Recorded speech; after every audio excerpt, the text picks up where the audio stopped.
The 6th was deploying to join them on their right.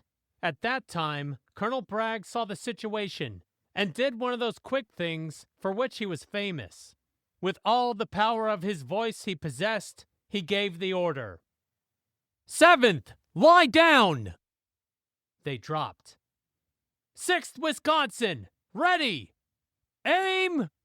Fire!" We delivered so deadly a fire that the Johnnies got back, and the 7th got in some magnificent work as we fought together up the incline of the mountain.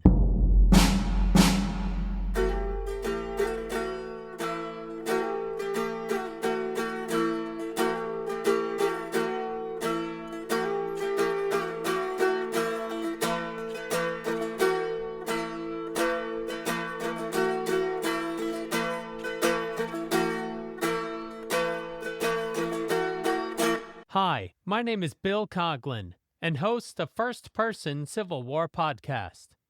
The Civil War produced many storied units in both the Union and Confederate armies, such as the Stonewall Brigade, which became synonymous with an all-Virginia brigade and its commander, who withstood repeated assaults at the First Battle of Bull Run. Now, listen to a 20-year-old man from England as his brigade of Wisconsinites and Hoosiers applied their tenacity and fighting spirit in the battle which they earned the name of the Iron Brigade. Episode 61 is entitled Private Phillip Cheek and the 6th Wisconsin at the Battle of South Mountain, and relies on his book, History of the Sauk County Riflemen, known as Company A, 6th Wisconsin Veteran Volunteer Infantry, 1861 to 1865, which he published in 1909.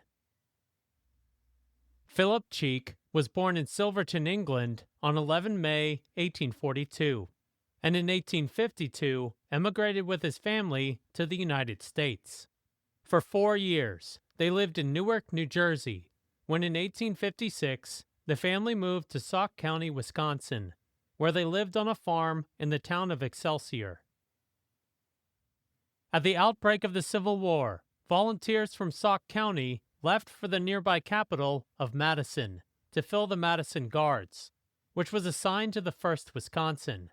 That April, efforts to raise a company within Sauk County were also underway, and on 10 May 1861, Phillip Cheek enlisted as a private in the Sauk County Riflemen, a company consisting of 108 men.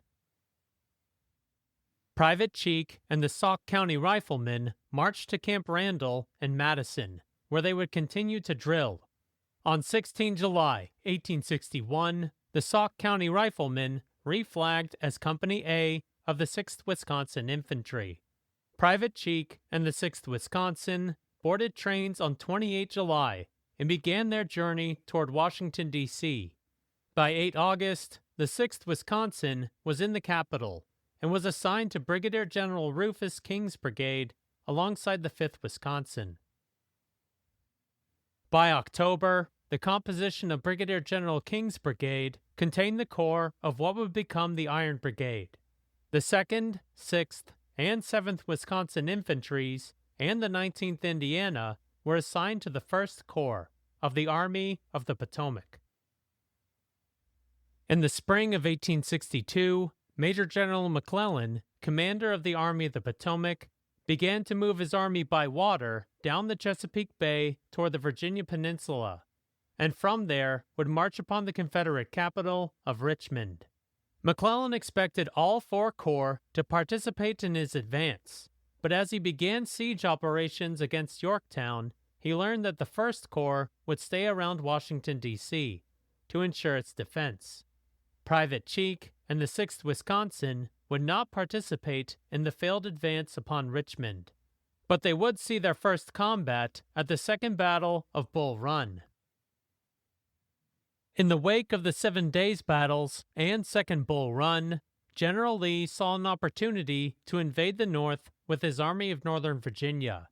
With the Army of the Potomac and Army of Virginia back in Washington, D.C., President Lincoln placed Major General McClellan in command of all forces around the capital, to deal with the Confederate invasion. Private Cheek and the 6th Wisconsin now marched in Brigadier General John Gibbon's 4th Brigade, of Brigadier General Abner Doubleday's 1st Division, of Major General Joseph Hooker's 1st Corps, of the Army of the Potomac, commanded by Major General McClellan. During this reorganization of armies in Washington, D.C., Private Cheek and the 6th Wisconsin encamped in front of the White House on 5 September. While on the sidewalk, we could look over the lawn in front of the White House. It was as thickly strewn with played-out soldiers as was possible for them to lie. We could see the tall form of the president, Old Abe as we called him, in his shirt sleeves, water pail and dipper in hand, stepping over and among the boys lying around all over the grounds, giving them water to drink. In early September, Private Cheek, the 6th Wisconsin, and the rest of the Army of the Potomac began their march into Maryland in pursuit of General Lee and the Army of Northern Virginia. Thanks to the 27th Indiana, who discovered Lee's Special Order 191 on 13 September, Major General McClellan now knew the Confederate battle plan and could better maneuver his army to deal with the invasion. By 14 September, Private Cheek and the 6th Wisconsin were west of Frederick, now concentrating towards South Mountain, which contained Turner's Gap, a pass the Union Army could use to continue its pursuit of the Confederate Army. It took us next Sunday to get to Middleton, Maryland, where we stopped at noon to make coffee. George Miles, who was as brave a man as ever lived and wore the blue, was for him very serious, not his usual jolly self at all. We all noticed it. We asked him why he was so quiet, so unusual for him, who was generally the life of the company. He replied, "You fellows would be quiet too, if you knew you would be killed tonight." We all laughed at him, and told him we had been chasing the rebels for a week now, and had seen none, and that there was about as much of a chance of a fight as there was of going home then. What Private Cheek and his comrades in the 6th Wisconsin didn't know was that Lee recognized that the movements of the Union Army had hampered his plans. With a portion of his army still at Harper's Ferry, Lee began concentrating forces to guard the passes at South Mountain, to buy time for his army to unite before he met the Army of the Potomac as a whole. Holding the line at Turner's Gap, the northernmost of the three passes around South Mountain, was Colonel A. H. Colquitt, commander of the 6th Georgia and of Raines's brigade. Upon the road to the right, across the valley and upon the hillside, 3 regiments were placed, with instructions to connect with General Garland's line on the right. The force was insufficient to reach that distance, and there was a gap left of 300 or 400 yards between the 2 brigades. The remaining regiments of my brigade, to wit, the 23rd and 28th Georgia, were put into position on the left of the turnpike, under cover of a stone fence and a channel worn by water down the mountainside. The Confederates managed to guard all 3 passes at South Mountain, but it was not a continuous line. At Turner's Gap were elements of Longstreet's wing. At Fox's Gap was D.H. Hill's division, and at the southernmost Crampton's Gap were 3 brigades from as many divisions. Each of these passes had a Union corps marching against them, and at Turner's Gap was Private Cheek, the 6th Wisconsin, and the rest of the 1st Corps. March resumed, and late in the afternoon we came in sight of the South Mountain range of mountains, and saw a line of battle being formed at the base thereof. When the lines were being formed, one of the boys went up to Captain Noyes, and asked him not to let Miles go into the fight, detail him for some duty elsewhere. And as Miles was as well liked as the captain as he was by the rest of us, the captain ordered him to go off on some detail. But George Miles was on the situation, and positively refused to obey the order, saying, "I came here to do my duty, and although I know I shall be killed, I shall go in," and went right along. By noon, fighting at Fox's Gap was well underway, but the 1st Corps did not begin their attack until later in the afternoon. Waiting to meet them was Colonel Colquitt's brigade, guarding the National Road, which passed through Turner's Gap, while the Confederate line extended to the north of the gap. After completing their march, Private Cheek and the 6th Wisconsin deployed in line of battle and began their ascent toward the gap. After the lines were formed, our brigade was in this position. The 2nd Wisconsin and 19th Indiana on the left of the pike going up the mountain, and the 6th and 7th Wisconsin on the right of the same. A section of Battery B was in the turnpike, and back of us all, on a small hill, was a battery of 20-pound Parrott guns. Finally, as it was nearly dusk, the advance was sounded, and forward went the Union line with a hearty cheer. The climbing of the rocky sides and firing as we went was hard work. After a while, the water in the canteens was gone.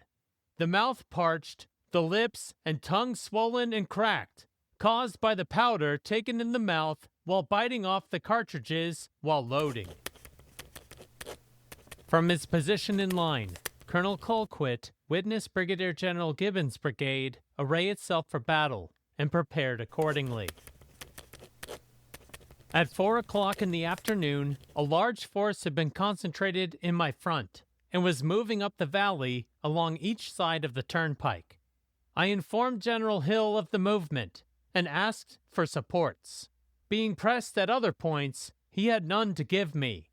The enemy advanced slowly but steadily, preceded by skirmishers. Upon the right of the road, 400 yards in advance of my line, there was a thick growth of woods, with fields opening in front and around them. In there, I had concealed 4 companies of skirmishers. As the enemy advanced, these skirmishers poured upon his flank a sudden and unexpected fire, which caused the troops on this part of his line to give back in confusion.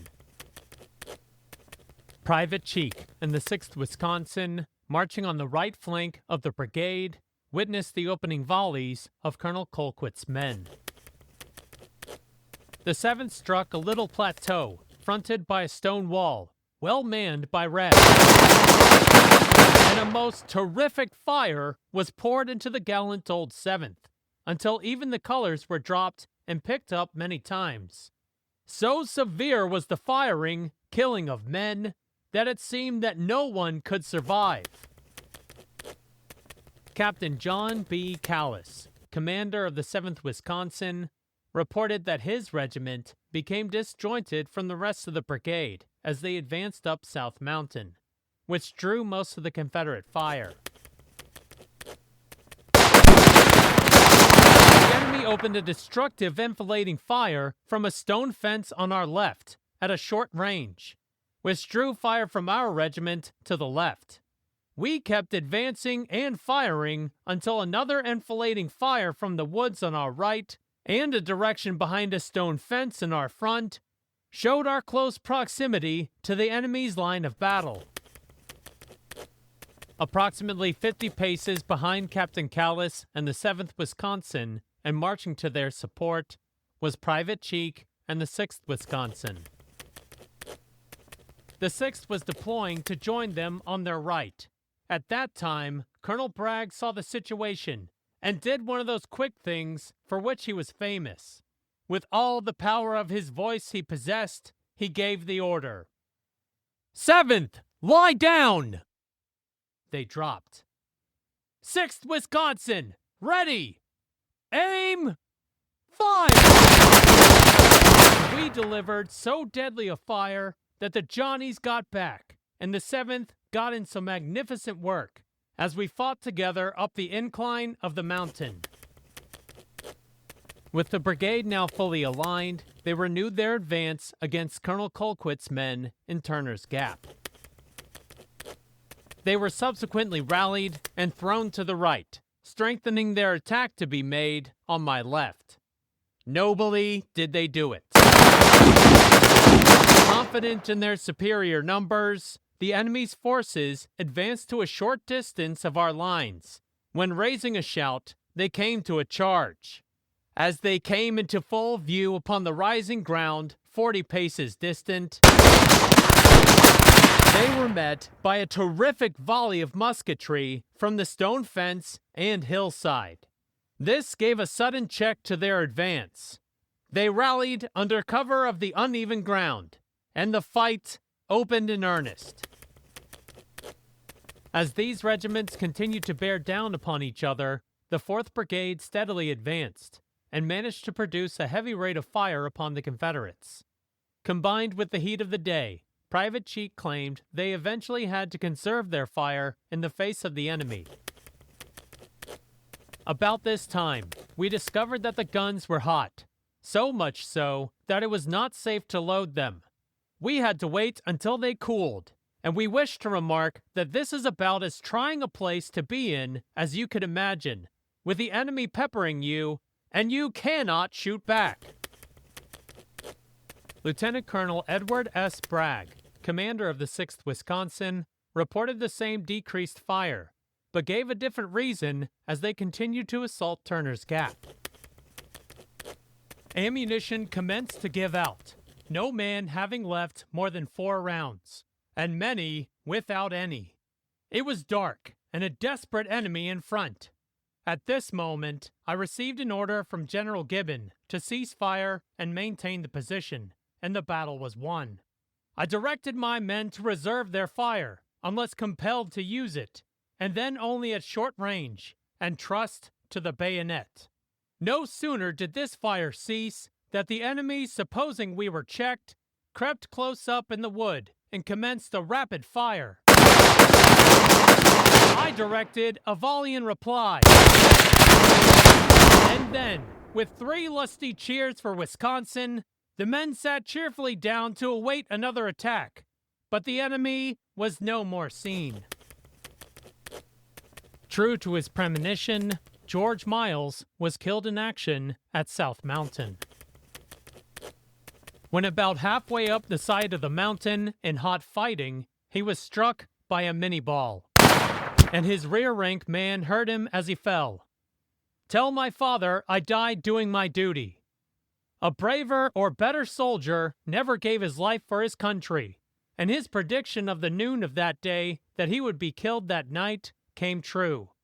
This incident is related here, because 4 other such predictions were made by members of company at various times, and all came as predicted, when there was apparently nothing to suggest the possibility when the prediction was made. Following the Battle of South Mountain, Brigadier General Gibbon's men earned the nickname of the Iron Brigade, and was recognized within the Army of the Potomac and across the nation. Sometime after the war, Captain Callis met Major General McClellan at the Continental Hotel in Philadelphia, and asked the general what he knew about the origin of the famous Iron Brigade name. As the 1st Corps assaulted South Mountain at Turner's Gap, Major General McClellan watched the progress of the battle from his headquarters, and took notice of the brigade advancing directly upon the gap. It was at the Battle of South Mountain, my headquarters, where I could see every move of the troops on the pike. With my glass, I saw men fighting against great odds. When General Hooker came in great haste for orders, I asked him what men those were fighting on the pike. He said, "General Gibbon's brigade of Western men." I said, "They must be made of iron." He said, "By the Eternal, they are iron." I replied, "Why, General Hooker, they fight equal to the best troops in the world." After the battle, I saw Hooker at the Mountain House near where the brigade fought. He sang out, "General, what do you think of my Iron Brigade?" All 3 passes at South Mountain were now in Union hands, and General Lee ordered the Army of Northern Virginia to concentrate around the town of Sharpsburg, Maryland, for the inevitable engagement with the Army of the Potomac. At the Battle of Antietam, 17 September 1862, the Iron Brigade saw heavy fighting around the cornfield. On that day, Private Cheek was wounded in the ankle, and discharged from service on 18 December 1862. Thank you for listening to the 61st episode. The open source link to Private Cheek's book is now available on the podcast website, firstpersoncivilwarpodcast.com. On Facebook, Instagram, X, and LinkedIn this week, you will find a picture of Private Cheek sometime in the 1880s. On 16 March, I made the hard decision to delay the release of this episode until today. This was because of time mismanagement. My schedule as of late has become quite busy, and I should have anticipated the need for more time earlier. With that said, as I look toward the coming months, publishing episodes every 2 weeks will be untenable. I will need 3 weeks to ensure I have enough time to complete each episode for the time being. Thank you for your understanding. On 15 April, Sergeant Walter A. Clark of Company D, 1st Georgia, provides next episode's first-person account at the Battle of Bentonville. My name is Bill Coughlin, and thank you for listening to First Person Civil War Podcast.